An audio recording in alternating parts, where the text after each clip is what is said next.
Greetings, my dear beloved children. Today we will switch over to a new topic many of you have been concerned with for a long time. It will deal with the way how transmission to the fifth dimension proper will occur. Despite the fact that it has already been much spoken about on the messages of the higher powers, it is very difficult for a human being to image themselves and their life in new space and time parameters. Yet, in reality it is easy to do. Life in higher dimensions is the good old state of being here and now. In your world it is difficult to achieve because of the endless marathon of your thoughts that either take you away to the past life or fly far away into the future, and you pay no attention to what is going on around you and to you right now. So, this mental marathon prevents you from stopping for a minute and perceiving the charm of the current moment with its fullness and depth, uniqueness and singularity. A lot of people have got so accustomed to this state that their brain never rests. Even in sleep it carries on going here and there, back and forth, solving innumerable problems that were made up by people themselves.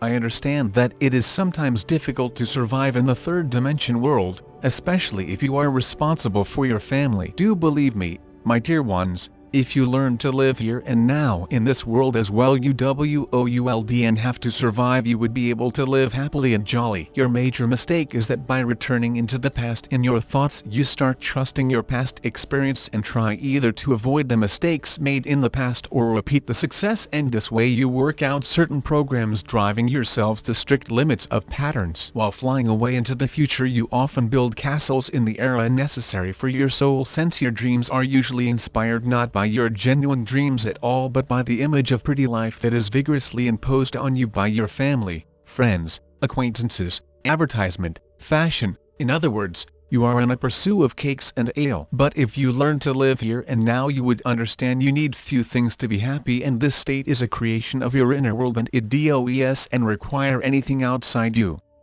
Yet, it is time you start learning to do this, since it is this state of concentration on original you and understanding of your genuine dreams that will help you to overcome the barrier separating the third dimension world from the worlds of higher dimensions. So, now we will move towards it little by little, slow but sure, with no abrupt movements and painful swings. We will change your attitude to life, yourselves and people around you, learning to live here and now and making way to your conscience only for the things necessary for your soul. Loving you endlessly, Father Absolute spoke to you. Greetings, my dear beloved children. So, let's set about the complicated but urgent for you task of cleansing your conscience from the third dimension programs, which will help you to get rid of all your standard thoughts and, consequently, behavior patterns. And the thing to start with is to establish your first life priorities. As you understand, you should do it by yourselves, as it is simply impossible to work out a single manual at this point. I can just give you the direction that will encourage you to go deep into yourselves. Let act on the premises that those reading this message are fully aware of the fact that in a human being the soul and the spirit hold sway over the physical body and the mind that was entrapped by the dual world long ago. So, now your task is to place your mind at the service of the soul, which will help you to establish your first priorities in accordance with the desires of your soul but not human ego. Start small. Try to brush away the things in your life that became unnecessary for you long ago and don't make you happy anymore, just trailing from the third dimension world, the one you are anxious to break free from. It can be anything: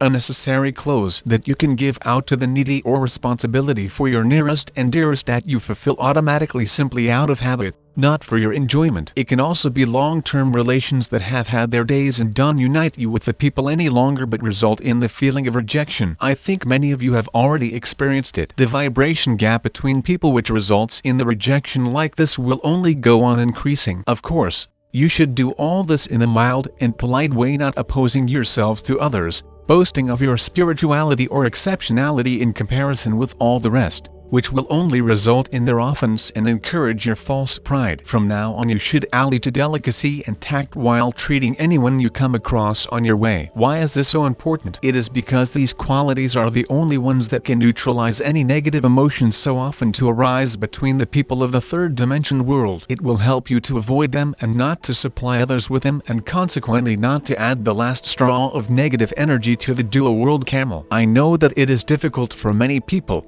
those emotional by nature in particular, to learn to control their emotions, not giving way to those they have accumulated inside. And here I can give you one and only advice: not to restrain your emotions artificially, which will inevitably destroy you from inside. Learn to monitor them at the very start to say stop to yourselves just at the right moment. But the main thing to understand is why these emotions were about to break free, falling upon your interlocutor and do on-the-spot correction work. So, you will see that almost always your discontent with someone is the reflection of your own drawbacks that you haven't eradicated yet. Here we will stop for today. Loving you endlessly, Father Absolute spoke to you. Greetings, my dear beloved children. Today I will tell you how you can learn to distinguish between your call of duty and call of soul, as well as about energy component of the two notions. Let's turn to a study case that seems to be most common in your life. One of the chief duties of a human being in the third dimension world is considered to be looking after their elderly parents. For many people it turns into a heavy and sometimes back-breaking burden they are saddled with for many and many years,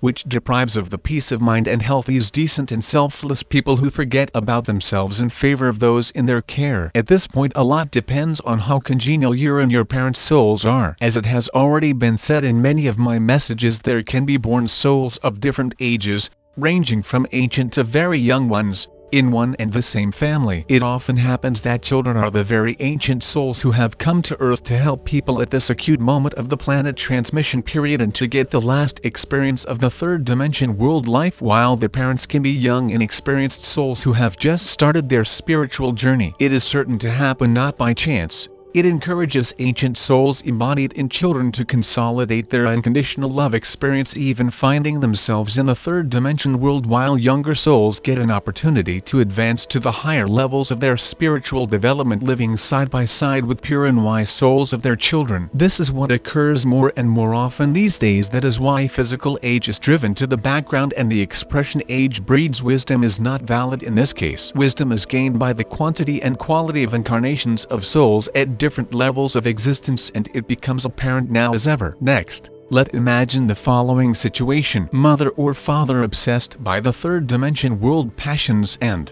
consequently, affected by a whole bunch of diseases, drain their children energy with endless demands and whims, while their son or daughter meets all their needs without a murmur, regarding it as being their duty or responsibility. It often happens that they enjoy no soul intimacy or mutual understanding anymore, or, maybe, never did, but one carries this exorbitant load, finding oneself in total energy dependence from one parents, ruining one's soul this way, preventing it from living freely and happily fulfilling the mission it came on Earth for. Of course, the number of parent-child relations patterns can be innumerable, and happy is the one who is really close to one nearest and dearest in spiritual terms. In this case, looking after them comes as a call of soul naturally and jolly. But what if you find yourself in the situation just like the one I gave you as an example? To start with, you should get fully aware of the things that make you stay by your parents' side, blood or spiritual relationship, whether they encourage your spiritual growth or retarded, making you stay in the limits of the third dimension life, alien to you with all its cliches and patterns based on a variety of negative emotions. So, when you get a clear and really objective idea of the situation, you should work out a new policy towards those in your care so as not to let energy vampires ruin your life and crush your soul. Believe me,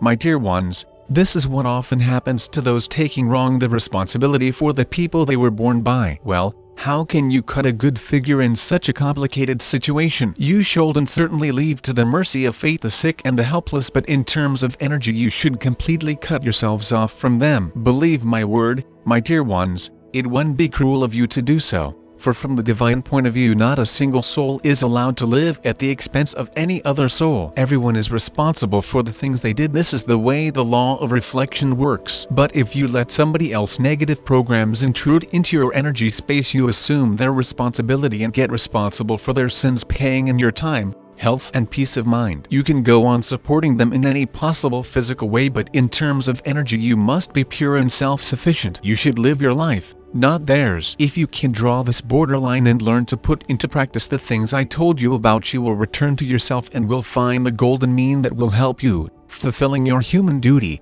to live your life following your soul, not those of theirs. And I bless you for this. Loving you endlessly, Father Absolute spoke to you. Greetings, my dear beloved children. Today I will explain to you why your energy pureness is so important, the one that was mentioned in many of my messages. The thing is that it is the very key that opens the door to the fifth dimension. Why is it so difficult for many of you to learn to live here and now? It is only because of the fact that your energy space is constantly taken by somebody else's programs, thoughts and emotions that trigger in your restless mind the mental marathon I spoke about in my recent message. In order to tell somebody else thoughts from those of yours, you should learn to live in energy pureness in your cocoon of high vibrations that, just like armor, will thoroughly protect your aura from penetrating any alien low vibration energies into it. And one of the first steps towards this state of energy pureness should become your ability to treat equally all the people, not separating them into ins and outs, close and distant ones. I see that it is the very thing that is the stumbling stone for many, and many of you, nearest and dearest, are often to drag you into invisible energy whirlpools, into their space,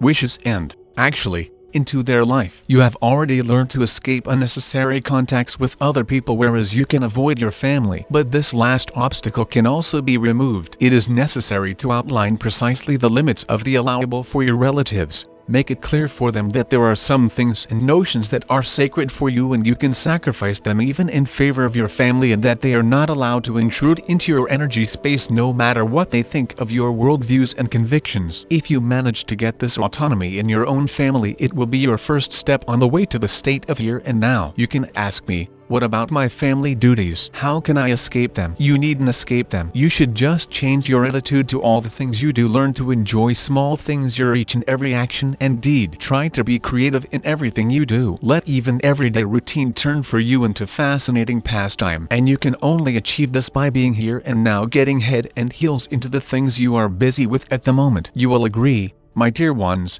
that being busy with one thing, you think about some other things, this way depriving yourself of the enjoyment of full indulgence in the very process of work, and its result, exorbitant swing in thoughts and inner fuss, introduce into your energy space incredible chaos that not only reduces your vibration frequency but also prevents you from concentrating on here and now. But the saddest thing is that chaos energy penetrates everything you do. For example, if you cook dinner while your head is busy with digesting the offense you were made, or some kind of problem solving, all these energies will inevitably fill the meal you cook, and consumed with the meal will be emitted into the world. Remember that all the living and non-living objects a human being deals with always absorb their energy. This is the reason why I ask you over and over again to get responsible for your every thought and emotion, saving this way yourself and everything around you from destructive low vibration frequency energies. Here we will stop for today. Loving you endlessly, Father Absolute spoke to you.